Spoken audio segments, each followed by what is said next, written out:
کہ جس میں یہ بحث ہے کہ ہم نے جو اپنی زندگی گزارنی ہے اس میں جو ہمارے آئیڈیل ہو، جس کا طریقہ ہو، جس کا اسوہ حسنہ ہو ہماری زندگی میں، وہ حضرت محمد مصطفیٰ صلی اللہ علیہ وسلم۔ میرے بھائیو، سنت نبی کا طریقہ ہر مسلمان مرد اور عورت کی زندگی میں روشنیاں اور بہاریں لاتا ہے، اور اگر سنت نہ ہو، نبی کا طور طریقہ نہ ہو، تو سوائے پریشانیوں کے، سوائے بے سکونیوں کے اور سوائے ڈپریشن کے انسان کو کچھ بھی نہیں ملتا۔ میں اپنی زندگی میں اپنی آنکھوں سے ایسے لوگوں کو دیکھتا ہوں کہ بڑا بڑا علم ان لوگوں کے پاس ہے، عورتوں کے پاس بھی علم ہے، مردوں کے پاس بھی علم ہے، لیکن عمل نہ ہونے کی وجہ سے، پریکٹیکل زندگی نہ ہونے کی وجہ سے وہ لوگ ہر جگہ پہ وہ ناکام ہیں۔ اگر وہ بیٹا ہے پھر بھی ناکام ہے، اگر وہ کسی کا بھائی ہے بھائی ہونے میں بھی ناکام ہے، اگر وہ کسی بیوی کا خامد ہے تو اس میں بھی وہ ناکام ہے،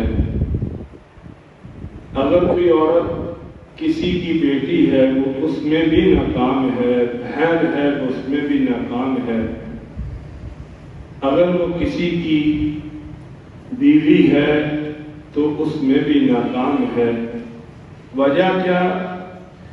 اپنے علم کے اوپر فخر، اپنے پیسوں کے اوپر تکبر، اپنے عہدوں کے اوپر تکبر، جس کی وجہ سے وہ لوگ دن رات پریشانیوں میں رہتے ہیں اور ہر وقت اپنے آپ سے اکتائے رہتے ہیں۔ اگر نبی کا طریقہ انسان کی زندگی میں آ جائے تو اللہ تعالیٰ انسان کو ذہنی طور پر سکون عطا فرما دیتے ہیں۔ لاکھوں کروڑوں روپے کمانے والے لوگ بے سکونی کے اندر ہیں، اور اگر چند ہزار روپے کمانے والے لوگ اللہ اور اس کے رسول سے محبت کرتے ہیں تو وہ سکون کے اندر ہیں۔ وہ جن گھونسلوں کے اندر رہتے ہیں، جن مکانوں کے اندر رہتے ہیں، وہ مطمئن ہیں اور بالکل ان کی زندگیوں میں سکون ہے۔ اور اللہ کے نبی نے انسان کو ہر لمحہ بتایا نہیں، کر کے دکھایا بھی۔ ایک ہوتا ہے بتانا، جس طرح کے یعنی ہمارے بارے میں، مولویوں کے بارے میں مشہور ہے کہ مولوی بتاتے کچھ ہیں کرتے کچھ ہیں،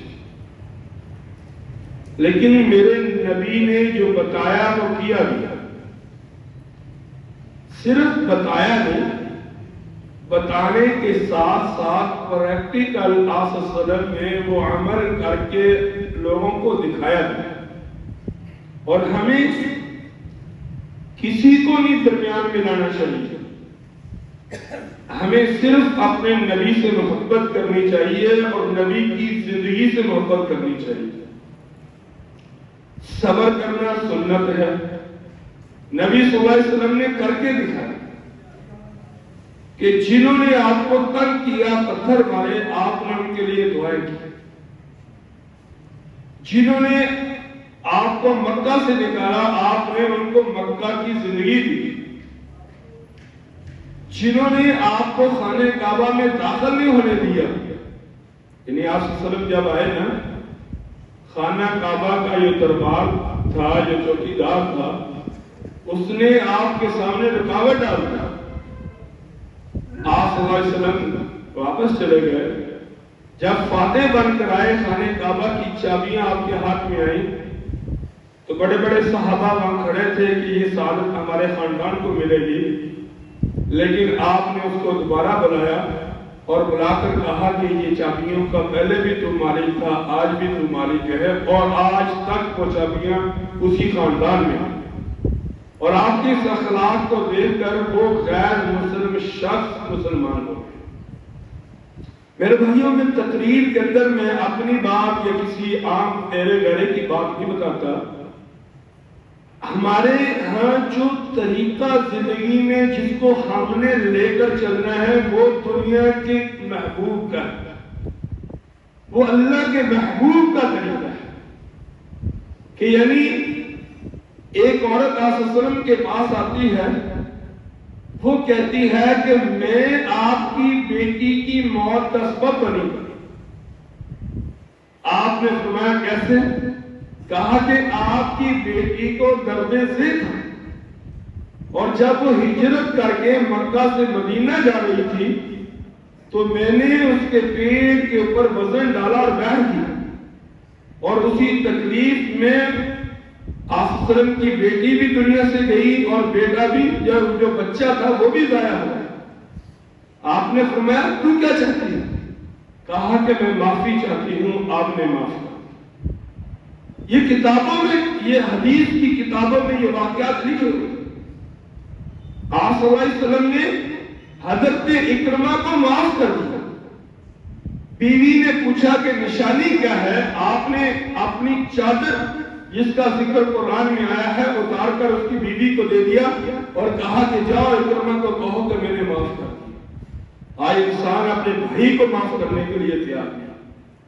میں یہ نہیں کہتا کہ میری بات مانو، میں یہ کہتا ہوں کہ تم کائنات کے جو محبوب ہیں، اللہ کے جو محبوب ہیں، حضرت محمد مصطفیٰ صلی اللہ علیہ وسلم، ان کے طریقے کو مانو، ان کی بات کو مانو. کہا کہ صبر ایک بہترین عمل ہے.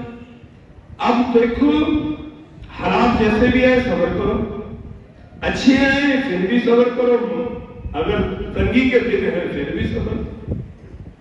اچھی ہیں تو اپنی اوقات سے باہر نہ نکلو، اگر تنگ ہیں تو اللہ کی ناشکری نہ کرو کہ جس رب نے تمہارے اچھے حالات رکھے ہیں وہ یہ برے حالات اگر آگے ہیں وہ بھی دور کر دے. یہ نبی صلی اللہ علیہ وسلم نے بتایا ہمیں کر کے. میرے نبی صلی اللہ علیہ وسلم نے درختوں کے پتے کھائے. بھائیوں، یہ کتابوں میں باتیں موجود ہیں. اپنی بیٹیوں کو وہ پتے بھگو کر کھلائے. میرے نبی نے اپنی بیٹیوں کی طلاق کو برداشت کیا. میرے نبی نے 3 بیٹوں کو اپنے ہاتھوں سے قبرستان میں اتارا. ایک نہیں، 2 نہیں، 3 بیٹے. لیکن صرف کیا تھا؟ انا للہ و انا الیہ راجعون. جوان بیٹیوں کو، 3 جوان بیٹیاں حضور صلی اللہ علیہ وسلم کی زندگی میں دنیا سے گئی، اور ایک بیٹی حضرت فاطمہ وہاں صلی اللہ علیہ وسلم کے جانے کے بعد اس دنیا سے گئی. آپ صلی اللہ علیہ وسلم کے خاندان کے اوپر جو پریشانیاں آئیں اس کا رزلٹ کیا تھا؟ صبر، بردباری. میرے نبی نے اپنی زندگی میں کبھی حسد نہیں کیا.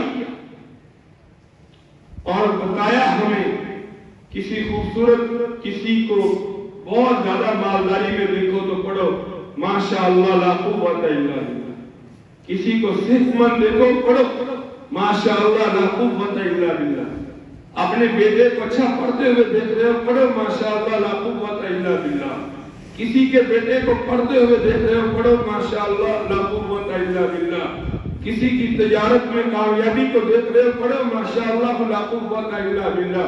کسی کی دکانداری اچھی چل رہی ہے پڑھو ماشاءاللہ لا قوت الا باللہ. کسی کی فصل اچھی نکل رہی ہے، پیداوار زیادہ ہو رہی ہے پڑھو ماشاءاللہ لا قوت الا باللہ. کوئی مکان بہترین بنا رہا ہے پڑھو ماشاءاللہ لا قوت الا باللہ. کسی کو نوکری مل گئی ہے، ماشاءاللہ لا قوت الا باللہ، اگر کوئی کامیاب ہو گیا ہے اور اس نے بورڈ کے اندر پوزیشن لے لی ہے، بڑا ماشاءاللہ لا قوت الا باللہ، یہ سنت پہ عمل کرنے کا ہمیں کیا ملے گا؟ ایک اللہ کا ذکر ملے گا، دوسرا قلب کے اندر سکون ملے گا۔ اور حسد کرنے والا بندہ رات کو بھی پریشان، دن کو بھی پریشان۔ میرے بھائیوں، کسی کی آنکھوں میں آنسو لا کرنا، بندہ خوشی تلاش کرے، خوشی نہیں ملتی۔ کسی کی روزی کو بند کر کے اپنی روزی چلاؤ، روزی نہیں ملتی۔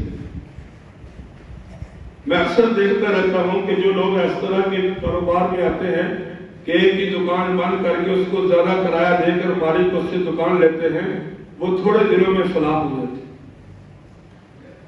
وہ یہ نہیں سوچتے کہ اللہ مالک نے ان لوگوں کے لیے جو سلسلہ چلایا ہے کہ یہ چل رہا ہے، کیوں میری وجہ سے مجھے اللہ اور بھی حساب کتاب دے گا۔ ہاں اگر مالک خود آ رہا ہے ٹھیک ہے، لیکن کسی کو فلاح کر کے ہم کہیں کامیابی مل جائے، 1-2 سال کی واہ واہ ہوتی ہے، بعد میں اس کا اینڈ جو ہے وہ ناکامی ہے۔ اللہ مالک اس طرح کی زندگیوں کو میرے نبی نے بالکل بھی پسند نہیں کی، اور جس نے میرے نبی سے محبت کی، اللہ نے اس کی دنیا بھی بنائی اور آخرت بھی بنائی۔ میں آج پڑھ رہا تھا، ترمذی کی حدیث ہے، پچھلے جمعے بھی اس پہ بحث ہوئی کہ دائیں جانب سونا چاہیے، بائیں جانب نہیں سونا چاہیے۔ دائیں جانب سونے میں دنیاوی لحاظ سے پہلا میں نے آپ کو یہ بتایا تھا کہ دل کے اوپر بوجھ نہیں آئے گا اور دل کی بیماری سے بچا رہے گا، اور رات کو جو ڈراؤنے خواب ہیں اس سے بچا رہے گا۔ اس کے ساتھ یار ایک فائدہ بڑا ہونے کا، یار کیا بن رہا ہے، فرمایا کہ جو آدمی نبی صلی اللہ علیہ وسلم کی سنت سمجھ کر رات کو دائیں جانب سوتا ہے، اگر ہم چارپائی کا رخ اس طرح کر رہے ہیں، اس طرح رخ اس طرح ہو، پاتی اس طرف ہو اور پھر اس طرف سوئیں، تو کیا کرنا؟ قبلے کی طرف رخ ہو۔ اگر کمرے کی نیند اس طرح کی ترتیب بن سکتی تو پھر بھی دائیں جانب ہوتی۔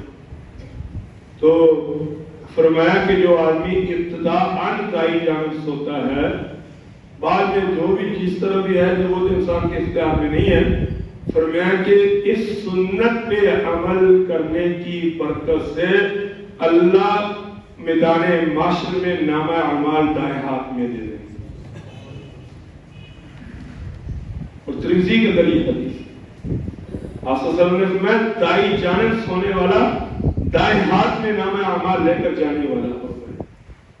سنت پہ بھی عمل، دنیا میں بیماریوں سے بھی نجات، رات کو ڈراؤنے خوابوں سے بھی نجات، اور میدان معاشر کی پریشانیوں سے بھی نجات۔ ایک بادشاہ گزرا ہے جس کا نام محمود ہے، ایاز۔